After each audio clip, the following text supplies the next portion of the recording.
राजस्थान के थार रेगिस्तान में दबे एक ऐसे रहस्य की जिसे सुनकर आज भी लोगों के रोंगटे खड़े हो जाते हैं। ये कहानी है कुलधरा की, वह गांव जो सदियों से वीरान पड़ा है और जिसे भारत के सबसे डरावने या शापित स्थानों में से एक माना जाता है। आराम से बैठ जाइए, अगले 5 मिनट के लिए मैं आपको इतिहास और रहस्यों के उस दौर में ले चलता हूं। 1.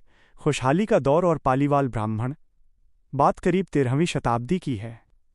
जैसलमेर से लगभग 15-20 किलोमीटर दूर पाली के रहने वाले ब्राह्मणों, जिन्हें पालीवाल ब्राह्मण कहा जाता था, ने कुलधरा गांव को बसाया था।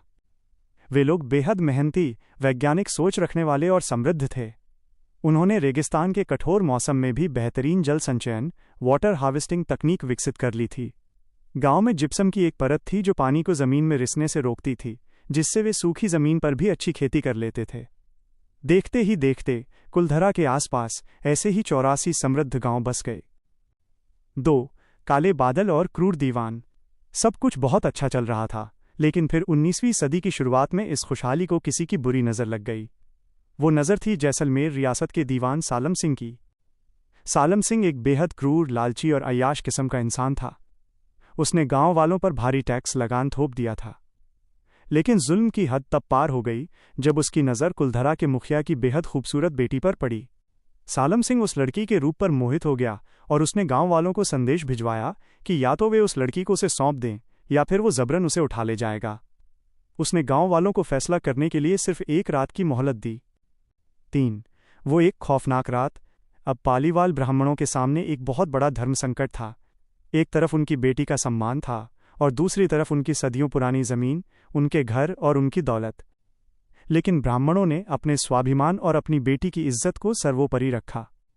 उसी रात कुलधरा और आसपास के सभी 84 गांवों के लोग एक जगह इकट्ठा हुए। उन्होंने फैसला किया कि वे दीवान के आगे कभी नहीं झुकेंगे। उन्होंने रातों रात अपने पुरखों की जमीन और अपने आशियानों को छोड़ने का एक बड़ा और दर्दनाक फैसला लिया। वे लोग अपना पूरा बोरिया, बिस्तर, मवेशी और जितना सामान समेट सकते थे लेकर अंधेरी रात में वहां से निकल पड़े।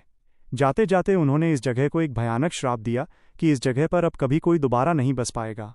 जो भी यहां बसने की कोशिश करेगा वो बर्बाद हो जाएगा। सुबह जब सालम सिंह के सैनिक लड़की को लेने पहुंचे तो पूरा गांव शमशान की तरह खामोश था। हजारों लोग बिना किसी निशान के गायब हो चुके थे। वे कहाँ गए, कैसे गए, ये आज भी एक बहुत बड़ा रहस्य है। 4. आज का कुलधरा, एक अनसुलझा रहस्य। आज लगभग 200 साल बीत चुके हैं, लेकिन कुलधरा आज भी वैसा ही वीरान पड़ा है जैसा उस रात छूटा था। टूटे फूटे पत्थरों के मकान, चौपालें और सूनी गलियां आज भी उस खौफनाक रात की गवाही देती हैं। भारतीय पुरातत्व विभाग (ASI) ने इसे अपने संरक्षण में ले लिया है। शाम ढलने के बाद किसी को भी इस गांव में रुकने की इजाज़त नहीं है। स्थानीय लोगों और पर्यटकों का कहना है कि रात के समय यहां अजीबोगरीब आवाज़ें सुनाई देती हैं। ऐसा लगता है जैसे कोई आसपास चल रहा हो या बातें कर रहा हो। पैरानॉर्मल एक्सपर्ट्स, भूत प्रेत की जांच करने वाले ने भी यहां कुछ अजीब ऊर्जा और तापमान में अचानक गिरावट महसूस की है। कुलधरा सिर्फ एक भूतिया जगह नहीं है, बल्कि ये कहानी है उन स्वाभिमानी लोगों की जिन्होंने अपनी मर्यादा के लिए अपनी पूरी दुनिया को एक पल में छोड़ दिया। कैसी लगी आपको कुलधरा की ये दास्तान? क्या आप चाहते हैं कि मैं राजस्थान या भारत के किसी और ऐसे ही रहस्यमयी और ऐतिहासिक स्थान जैसे भानगढ़ का किला के बारे में आपको बताऊं? तो दोस्तों, अगर आपको ये कहानी अच्छी लगी हो तो वीडियो को लाइक करें और ऐसी ही और भी दिलचस्प और रहस्यमयी कहानियों के लिए हमारे चैनल को सब्सक्राइब ज़रूर करें। नोटिफिकेशन बेल दबाना मत भूलिएगा। वैसे हमारा असली चैनल तो यही चैट्स